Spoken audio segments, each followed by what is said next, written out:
Здравейте, приятели и приятелки! Аз искам да споделя нещо с вас днес.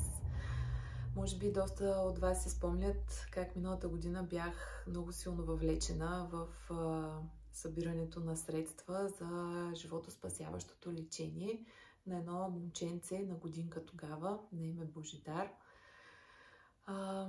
Моето семейство също дари доста средства, кой колкото му беше посилно, а пък аз допълнително реших и да продавам рисунките си по Фейсбук през страницата си. Много от вас, приятели, си купиха, за което съм безкрайно благодарна.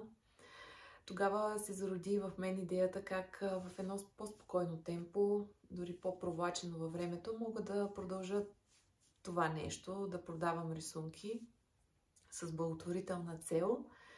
И в рамките на тази година, една година, когато имах време, се чудих как да го направя, да е по-културно, по-добре организирано, да не се ядосвам после. И затова малко промених организацията на сайта си w-art.bg, ако искате да го посетите, Wildflower Art. В момента артикулите там са доста ограничени, предимно текстилни чанти, които ще изпращам вече лично аз. Моите ръце ще отпътуват при Спиди към вас, за което съм много щастлива. И допълнение създадох категория изкуство. Малко кафенце. В тази категория ще качвам свои картини и рисунки. Вече има 2-3 там, които ще продавам с благотворителна цел. Колкото и да съм реално убедена във вашите добри намерения, купувайки си от тези картини, надявам се, все пак най-вероятно това ще го направят и непознати за мен хора с добри сърца, в което аз не искам и да се съмнявам. Но въпреки това, когато не познаваш човека, не можеш и вече в интернет пространството да се предовериш. Затова реших събраните средства от наложените платежи на определен период от време, след 1-2 продажби, най-много да превеждам аз по избрана от мен кампания за лечението на дете или възрастен. Няма значение, зависи просто съдбата какъв случай ще ми покаже. Решихме 80% от сумата да превеждаме за благотворителност, а останалата остава за фирмени данъци и арт материали. От време на време да закупувам рамки, в които някои от картините да полягват и така да получавате нещо красиво, не какво да е нарисувано. Надявам се тази моя идея да има успех.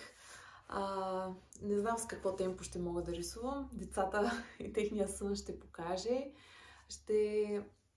Но ще дам всичко от себе си, да има красиви неща там. Ето аз в момента си стоя тук вкъщи, всичко е прекрасно. На топло съм, здрава съм, но има хора, които в момента тръпнат дали техния близък, тяхното детенце, майка или баща, жена, мъж ще оцелеят. Дали ще успеят да заминат за Турция, за да се лекуват, защото в България нещо се е объркало или няма как лечението им да се случи.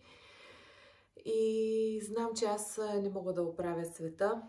Абсолютно съм наясно с това, но се надявам да успея така заедно с вас, защото няма как иначе сама да го сторя. Капка по капка в океана, просто за някой да дарим малко надежда, малко живот. И да, това е.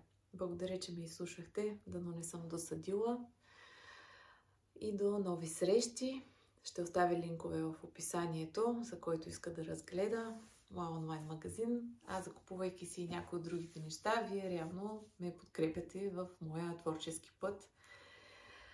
И за което наистина благодаря. Бъдете здрави и щастливи. Чао!